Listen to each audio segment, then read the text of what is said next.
Hi again, everyone. I'm Ollie Matthews. This is Societal Narcissism. This video is sponsored by contribution from Faith. And Faith sent in an audio. Let's hear what she has to say. About Hey Ollie, Faith here, and I just wanted to reach out about and just point out some things that I noticed in the story you were sharing about Charlene. And what stood out to me was you were talking about how she had been watching these channels that were talking about abuse and domestic violence and things of this nature. And from what I understand, she had done it to get a better understanding of what made her parents tick, right? And so I can tell you this. I recently took a class on, like, an actual university class about understanding trauma.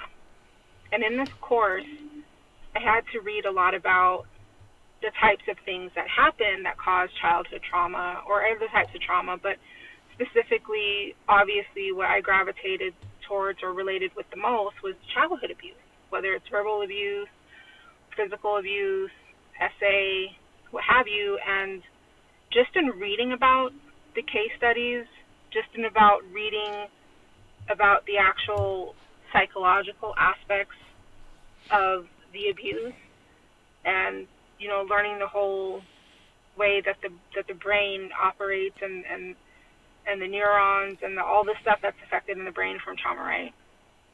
Even though I'm reading, like, not even the armchair psychology stuff, like the actual journals, like peer-reviewed academic journals, I still found myself being triggered by those things, right? Like, I caught myself one day, like, jumping at work. Like, I haven't been that way for a long time. Like, there was a point when I couldn't stand for people to be too close to me, or I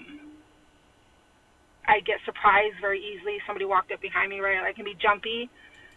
Yeah, I mean, she's definitely triggered by her childhood and everything that she's gone through. And look, the Baker Act put her in a headspace that I've never seen her in before.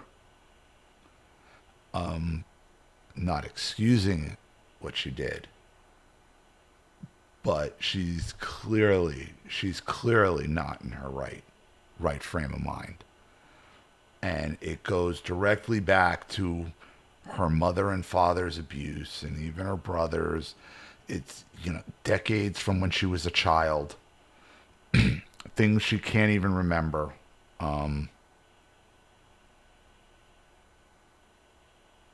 Something happened to her along the lines of trafficking, or because she has her remember her mother telling her father, you can't let this happen, and the father said she's so young she won't even remember it.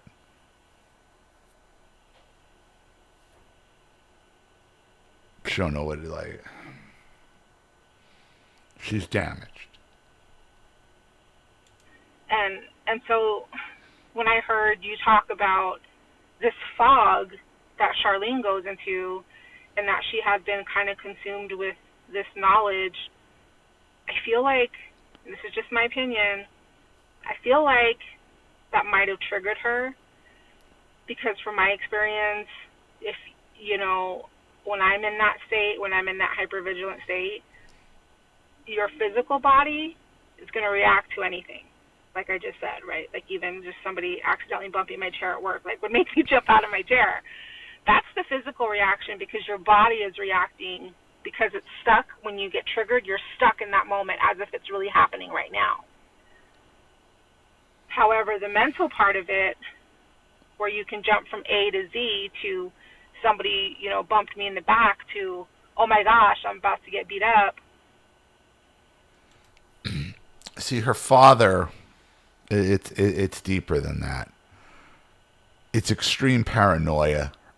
Her father has deep, intense paranoia to the point where he won't even go out in public. He won't go to a restaurant. He won't, like, she's not that bad, like, but she's not exactly, not every, and it's not all, it wasn't all the time, but it was never a bubbling personality in public.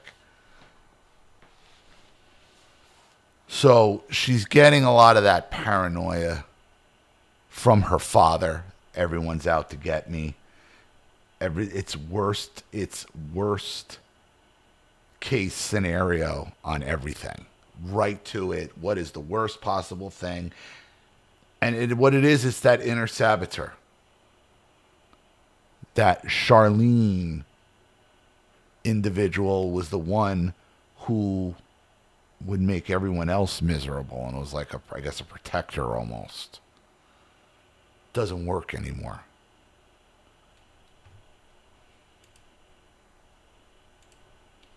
I mean, there's real psychological damage there, because that's when we're unreasonable in that moment of where I can understand that if I'm at work, I'm around people that I trust, that don't attack me, or have never attacked me, and I get bumped on the chair, I'd have to be pretty triggered and very sick emotionally to think that they were attacking me. Like, you have to be in a really traumatized state or re-traumatization state to think that. Yeah, she was definitely traumatized by the Baker Act. Arrested, strip searched, bend over, caught, like the entire thing. And because of that trauma, that caused Charlene to make it worse by her letting her paranoia take over and try to sabotage the only person that's ever had her back, that's ever truly had her back in her entire life.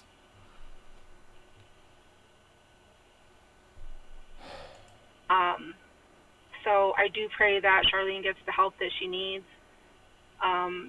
Yeah, I mean, it's pricey. It's pricey, but I got to do what I got to do at this point. I'm even looking at picking up like a supermarket job or something just for the benefits and just the steadiness of it.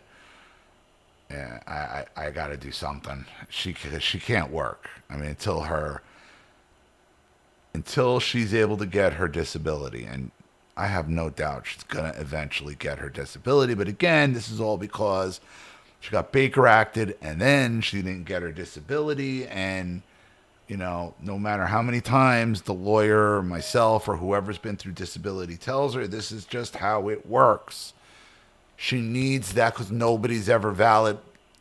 For some reason, my validation is meaningless because I truly love her. So if I truly love her, she can't take it seriously. So then my validation is completely meaningless. And I guess her lawyer's validation is meaningless because he's her lawyer, and anybody who would have anything to do with her can't be serious anyway. And this isn't anything she told me. I mean, this is how I'm looking at it. So my validation was meaningless. The lawyer's validation is meaningless. She needed the state to say, yeah, you are so damaged that, yeah, we're giving you your disability. And that's just not how it works. Because everybody's got to get their money. The laws, the lawyers, the judges, the court system, the whole rigmarole. But the paranoia then takes over and just wants to destroy her and anybody who's actually trying to help her. So. And I know from previous times, she's talked about in one video, because I remember it helped me so much. She said about smiling and breathing. And at that time, I was in that state. And I was very triggered. And that one thing that she said, like, really helped me. And that's something I still use to this day, like when I get anxious or I'm in a social situation and I'm anxious. I smile and I breathe. Smile and I breathe. So that's something that stuck with me. So from her saying that one thing, I imagine that she knows a little bit of how to ground herself or calm her body down. So, you know, that might be a good thing to tap into.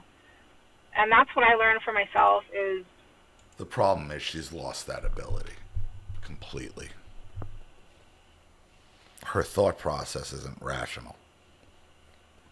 Hasn't been for a while. I need to focus on the solution, right? But not focus on the problem. We all know what the problem is.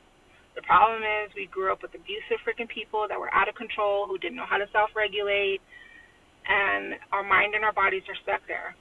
Period. End of story. There's no reason to try to understand them because all we know is it didn't start with them. This has been going on for generations. They're very sick people. They don't want to change. They're never going to change. There's nothing we could have done to stop it as children.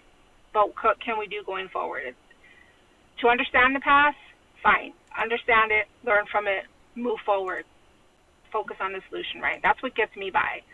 Because when I start thinking about the past and I get drenched and entrenched in there, in that space, I got to take care of me, right? It's a part of self-care to say, you know what, I can't stay there too long. I had to take this course.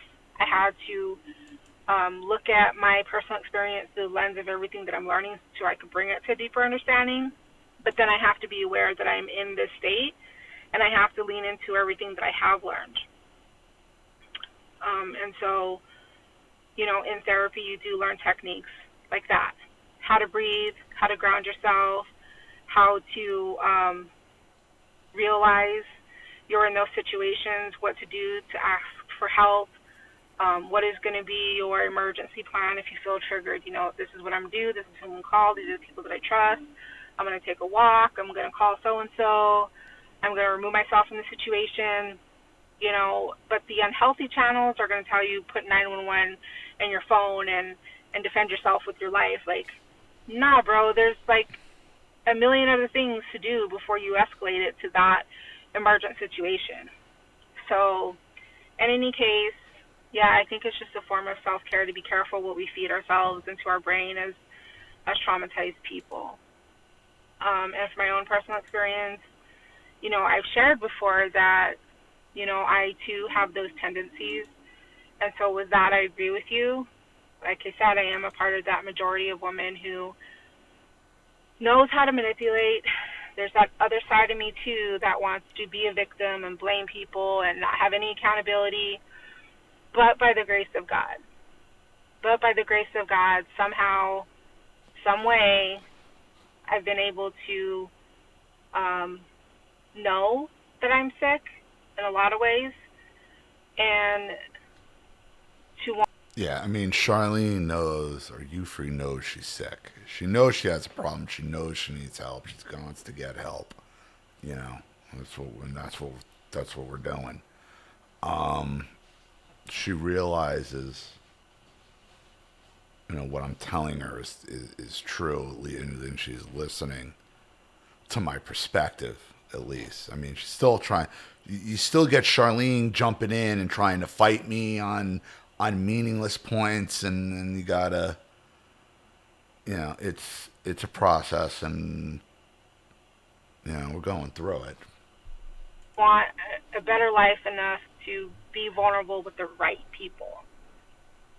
For me, it happened in the rooms of 12-step rooms. I have found another program I've talked about before called Celebrate Recovery. That's a Christian, biblical-based 12-step program. And I wait until I vet people out, know them for some time. I see their patterns. I see their relationships with other people until I trust, like, who I'm going to let into my circle. And I pray about it, and I get to know them a little bit better. And then I realize that, okay, these are trustworthy people. They mean what they say what they mean, and they'll be honest with me, right? So I begin to build a rapport with them in a relationship, and then they become a part of, and I'll ask them, like, would you be interested in being my accountability partner? Or, hey, I really like your walk with God and this program? Like, would you consider being my sponsor? And again, by the grace of God, I'm surrounded with trustworthy people that they themselves are able to look at themselves, to have that introspection, that have worked the 12 steps, and a lot of those 12 steps, there's a lot of answers in there. I'm not here to preach about that, but I'm just saying there really is. And they can take me back through them. We walk through them together, and I get to see where my side of the street is, right? I got to keep my side of the street clean. You just got to be careful with the 12 steps because a lot of them turn real culty. And I know a lot of people get a lot of benefit from them, and I'm not talking about that, but there's a whole segment of those 12 steppers, man, that it becomes their entire identity. They're just trading one thing for the other. Where am I putting this into action? This cycle that I'm in, because I'm not just standing there and things are happening to me. I'm not that much of a victim. There's something that I'm doing to either perpetuate the situation, to have started this situation, or not forgive the situation. Otherwise, it wouldn't be bothering me, right? And sure, other people have their part, but what's my part? And so through that program, I'm able to really look at myself. But before any of that can even happen, we need to feel safe. We need to feel safe enough to even attempt something like that. I mean, there has been a time where I was institutionalized. For me, it was because I'm just putting this out there for me, because I am an addict, because I was going through a very deep healing process with EMDR. I made the mistake of doing EMDR and smoking marijuana. And for me, that took me into a place that was very unhealthy. Basically, I had a moment of, like, it put me in a state of delusion, and I was a harm to myself. I started taking actions. I didn't even realize what I was doing. I had the sense enough to call my sponsor at that time, who's passed away, God bless her soul, but she told me, you need to call the crisis line because you're making decisions as if like I was outside of my body, right? They came and they got me, and I told them everything. I was honest. I told them everything that was going on with me. They friggin' locked me up. They didn't, not with the police, but, they took me to a facility. They put me in a room I couldn't get out of, and then I voluntarily went to treatment. I didn't hurt anybody. I didn't hurt myself, but I did call crisis line for myself because I was afraid of myself. Yeah, I've talked to her about, that it might come to something like that. It might come to an inpatient type of deal for a while. It's just the reality because she's not doing well. She's hanging on by a thread. What I was going to do. And from that, I got a diagnosis of PTSD. And for me, I learned that I was bipolar. And I still to this day, I'm on medication. And that's what I needed at the time. And also, I can share with you that I choose to be single because, well, right now, just because it's convenient for me. I'm in school. I'm a full-time student.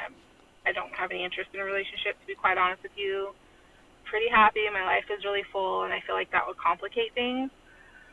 But the reason I was single to begin with was because the last relationship I was in, I was that toxic person.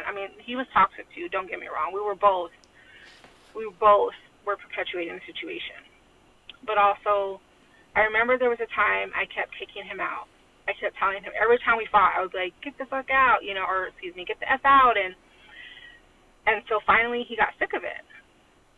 And he said, the next time you say that to me, I'm really going to leave. And before I said it for the last time, he was like, don't you say it, because if you say it, I'm really going to do it. And I said it, and boy, did he leave. But that's what it took. Quite honestly, that is what it took for me to love the person at that time that I loved the most, to lose the thing that, at that time was very precious to me. Honestly, it was the thing that I was hanging on to that was kind of in the way of me getting help for reals. Because as long as I had that, I hadn't lost everything. And it's true what they say. Sometimes you got to hit rock bottom, man. Well, that's what I said to her. She thinks this is her rock bottom. And I don't know. I don't know if I might be enabling it and all in some way as well. I had to hit rock bottom. That was my rock bottom.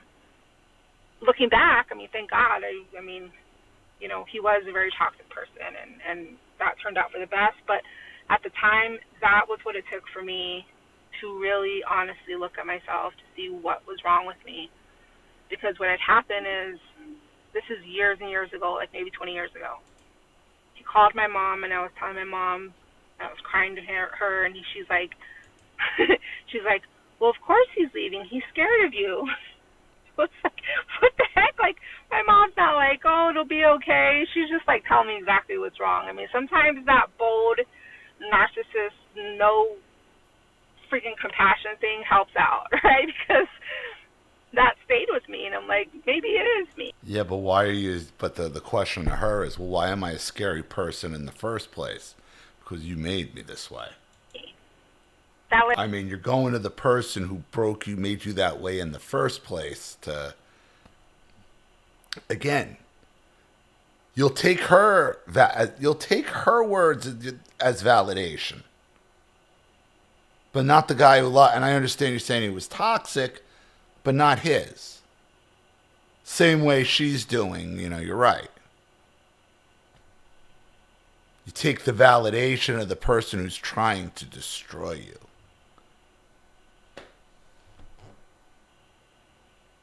And that's what she did with these channels. That's what she did with me. And she's taking the advice of the she's trying to get validated by the people who are trying to destroy you. Led me down the path of seeking help. I went to, adult children of alcoholics. And then, which that is a really good program. But anyway, I went to that session and I realized that I was exactly like the people that they were there to complain about.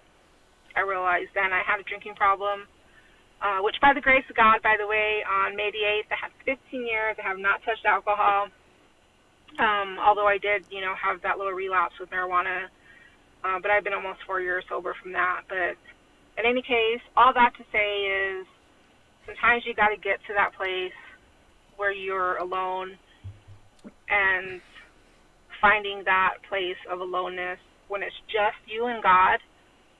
Sometimes that's what it takes for the miracle to happen. And, sometimes you just need that space away to really get clarity. And sometimes we unknowingly push people away because some part of us deeply thinks or knows that that's what we need to do. Because sometimes we can't see the forest for the trees. Sometimes the person we love the most is the trees. So anyway, I will keep both of you guys in my prayers. I'm so thankful all the time for your transparency and for the boldness to say things as they are, because somewhere out there somebody's listening to this and doesn't want to hear it, and it's pissing them off because they need to hear it. Because all the time, the truth sets us free. There is a book that I read that says the truth shall set you free. I have known that to be true in my life, and the other thing I know to be true that book tells me is we are not victims. We are victors. We are not victims. With God on our side, He is for us, not against us, and we are more than victors through Christ Jesus. I know that much, and I know that for me, when I get into that victim mode, I'm in a dangerous place. That's when I start making decisions that are manipulative, because I put myself as if I have my back against the wall. And just like an animal with their back against the wall, I'm going to come out fighting, man. So I have to be careful not to convince myself that I'm a victim, because the victim who's traumatized with a traumatizing childhood, we will come out swinging, so we got to be careful with that victimhood stuff. Anyway, again, thank you for all that you do, and yeah, I was a part of that majority. Let's just pray that we can all face the truth when we're the problem, that we need to get help. It's not about being right or wrong. It's about being healthy. God bless. Bye. Well, it's nice that you're honest about it, Faith, and you've been with me a long time, so I'm glad you're in a healthy spot. This is tough for me. For personally, it's tough, and it's tough on her. It is. So I am not without compassion for her situation at all, and she needs help. I know she needs help. She's actually looking at some spiritual stuff as well. Um, again, like I'm going to look at maybe getting a part-time, even full-time job at one of the. I mean, they got some supermarket jobs around here. They pay pretty well, and ain't about that. It'd be nice for a steady check, but it's more about the health benefits and all that. Plus, it would be good to get out of the house. I mean, we've been on top of each other for 4 years, even longer than that. So, I do appreciate it, and I am going to try to avoid talking about this subject too much unless there's something major going on. And I always keep you guys apprised and keep it honest. So, again, thank you, Faith, for the contribution and the audio. I really appreciate it. Thank you to everybody watching. Please leave any opinions and advice in the comment section below. And if you want your story read on the channel, you have a topic you'd like me to cover, something you like to expose, you'd like to set up a Skype, a phone call, have a private video made, you'd like to sponsor a video like this with someone who needs help and can't afford it, or just make a contribution to the channel in general to keep it supported, growing, and successful, because this channel survives 100% on contributions from all of you. Without you guys, all this goes away. So if you like what you see here and you want to see more videos like this, you know what to do with either the Cash App, Zelle, PayPal, and email links in the description box below. Also, please like and share this video wherever you can. Subscribe to my channel if you haven't. And be sure to click the subscription bell to be notified of all my video uploads. Also, be sure to follow both my channels on Rumble. Follow me on X and Telegram as well. I'm Ollie Matthews. This has been Societal Narcissism. Take care, everyone.